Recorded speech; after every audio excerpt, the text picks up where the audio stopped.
Olá, meu nome é João Calvino, e eu vivi no século XVI. No dia de hoje estou no século XXI para tentar esclarecer algumas coisas. Durante 500 anos contaram a minha história de maneira distorcida, sempre na tentativa de passarem uma imagem positiva sobre mim. Essa narrativa pode ter sido bem intencionada, mas não corresponde à realidade dos fatos.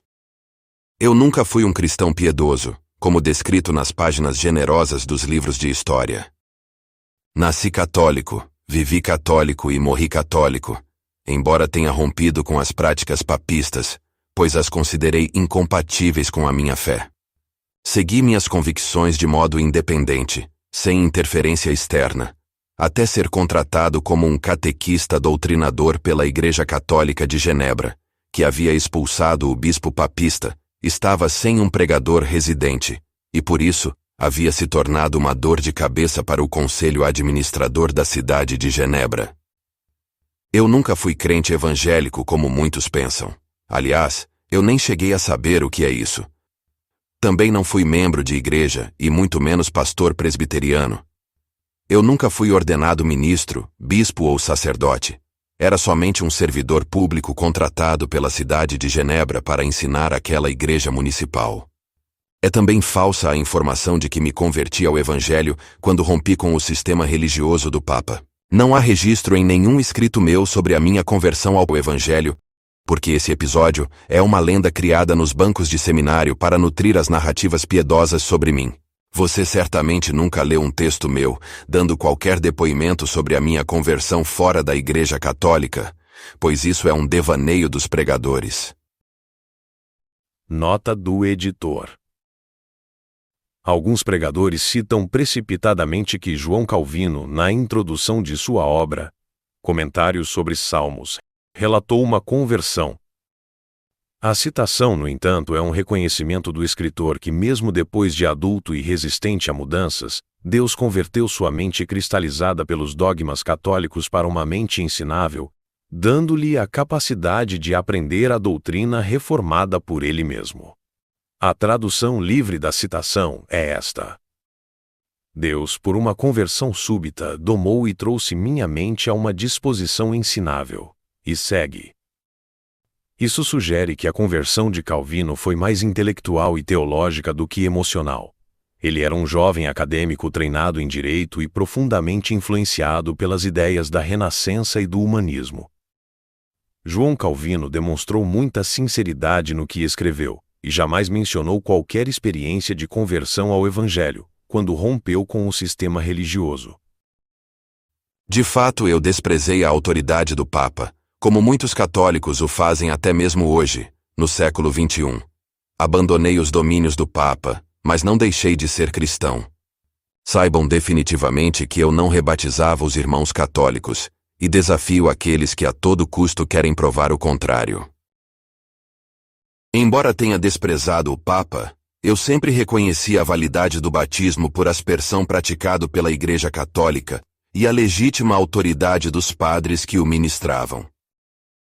Outro ponto importante, que fique claro que nunca ouvi falar desses tais 5 pontos do calvinismo, um pentagrama retórico criado depois de minha morte, a partir de trechos isolados de meus escritos, escolhidos arbitrariamente por desconhecidos, cuidadosamente arrumados e publicados em livros estratégicos, tudo com a intenção de atender a interesses políticos e religiosos do recém-nascido protestantismo europeu.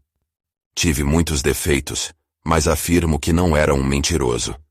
Nunca escondi quem eu fui, o que fiz, e não nego que mandei matar dezenas de pessoas que discordaram de mim em plena cidade de Genebra, onde eu conquistei autoridade e influência para esses atos. Em todo caso, nunca autorizei ninguém a criar uma versão fictícia de mim, com esse aspecto amoroso e gentil.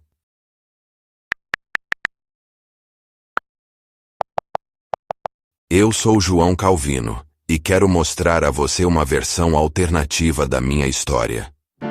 Um ponto de vista diferente dos relatos que você leu ou ouviu em congressos evangélicos. Porém, mais fiel a quem eu realmente fui, numa época difícil e bem diferente de hoje.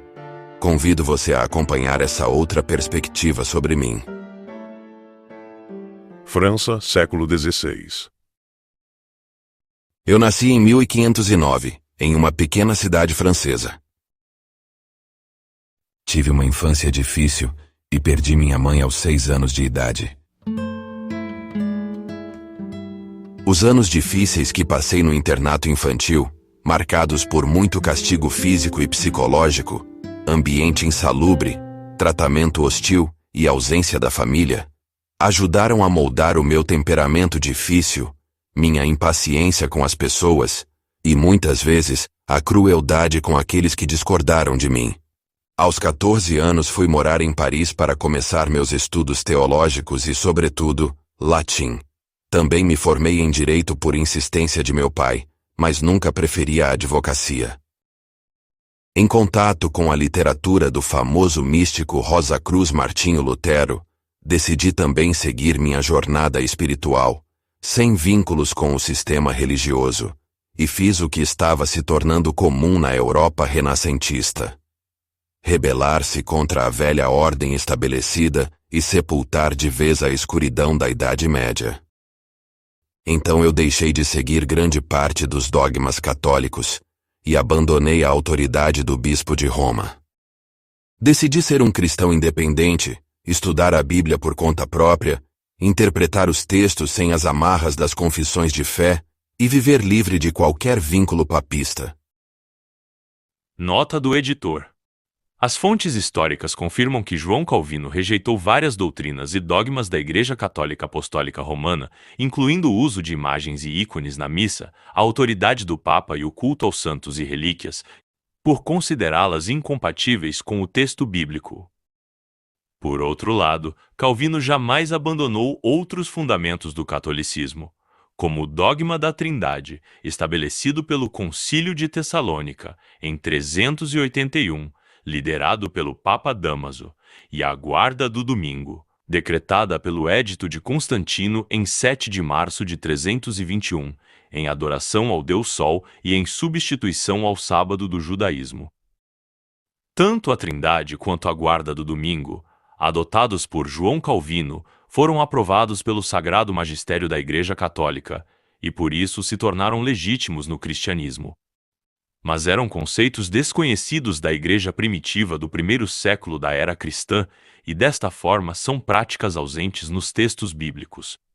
Calvino também manteve a prática cristã de frequentar templos e catedrais, iniciada no IV século por influência do imperador Constantino, além de reforçar o conceito de código de disciplina eclesiástica, uma tradição herdada de documentos antigos do catolicismo, como as decretais do Papa Gregório IX, de 1234.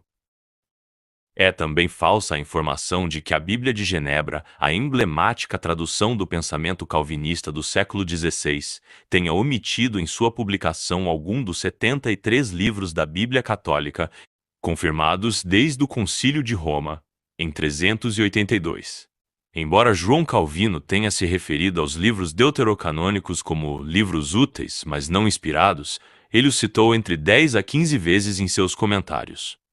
Por influência de Lutero, Calvino deu pouco destaque aos 7 livros deuterocanônicos, e assim a Bíblia de Genebra foi publicada com os 7 livros localizados em uma seção à parte da sequência tradicional. Liberto pela Renascença, eu pude finalmente perceber que não era obrigado a frequentar templos, pagar dízimos ou me submeter aos pastores do sistema religioso. Aproveitei a minha liberdade para estudar teologia, produzir livros e comentários bíblicos, escrever cartas e fazer viagens construtivas pela Europa. Suíça, século XVI. Um dia, em uma dessas viagens, passei por Genebra e fui convidado por um religioso local chamado Guilherme Farel para permanecer na cidade e assumir o posto de doutrinador dos seus paroquianos. O conselho administrador da cidade também havia decidido desligar a igreja local do controle de Roma. Eles expulsaram o padre, mas não sabiam bem o que fazer em seguida. Eu rejeitei enfaticamente o convite, pois permanecer na cidade seria abrir mão da minha liberdade. Aquele homem insistiu em me oferecer o emprego, me garantindo carta branca para ensinar a Igreja com a minha livre doutrina, sem o filtro dos catecismos católicos. Aceitei o convite. A partir daí desenvolvi a minha própria instituição da fé cristã, uma nova perspectiva da teologia, norteada pela minha visão particular da Bíblia e da história dos pais da Igreja. Uma proposta doutrinária criada por mim, com plena liberdade teológica. Foi assim que nasceu a figura mítica de João Calvino. A experiência que tive nos anos que passei em Genebra são o principal motivo desse meu depoimento no século XXI. Devo confessar que as minhas ações foram durante anos exageradamente cruéis. E esses atos têm sido um desafio para os historiadores que gostam de mim. Eu impus prisões, castigos físicos, multas e principalmente penas de morte às pessoas de Genebra que se recusavam a seguir as minhas ordens. Eram castigados os moradores que deixassem de ir à missa no domingo, mulheres que usassem penteados que não me agradavam, alguém que emprestasse dinheiro acima dos juros que eu estabeleci, moças que dançassem, mesmo num ambiente entre as amigas, e coisas semelhantes a essas. Foram dezenas de leis e regras que apliquei com firmeza, e puni rigorosamente quem não as cumpriu.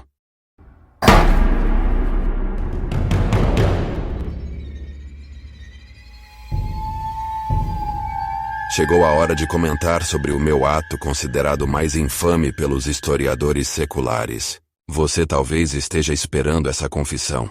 Sim, além das dezenas de adultos que eu puni, eu também condenei à morte uma criança de Genebra. Ela foi desobediente e insubmissa aos pais, e eu julguei necessário aplicar a pena capital àquele infante. Tenho sido criticado por esse ato extremo mais do que por qualquer outro. Mas isso está feito e não pode ser mudado. Nota do editor. Tradicionalmente, os autores protestantes descrevem João Calvino como um homem piedoso e humilde. Já os historiadores acadêmicos, fiscalizados pela alta crítica e filtrados pelos prêmios literários, trazem uma versão mais imparcial de todos os protagonistas da Renascença, incluindo a Reforma Protestante. Embora Calvino seja desprezado pela maioria dos historiadores de renome, alguns autores reconhecem sua relevância histórica e trazem registros importantes de suas ações. O premiado escritor norte-americano Will Durant, vencedor do Prêmio Pulitzer e da Medalha da Liberdade em sua obra magna, A História da Civilização, aponta números altos para as penas de morte da Genebra daquele período, atribuindo 58 dessas execuções à ordem direta de João Calvino. O escritor Lawrence Vance, em seu livro O Outro Lado do Calvinismo, traz uma lista surpreendente das leis e punições rigorosas que João Calvino aplicou quando líder da Igreja de Genebra. Em A História da Civilização, no volume The Reformation, que é o 6º volume da série, Will Durant menciona, sem muitos detalhes, a execução de uma criança por ter sido insubmissa e desobediente aos seus pais em Genebra, durante os tempos de João Calvino.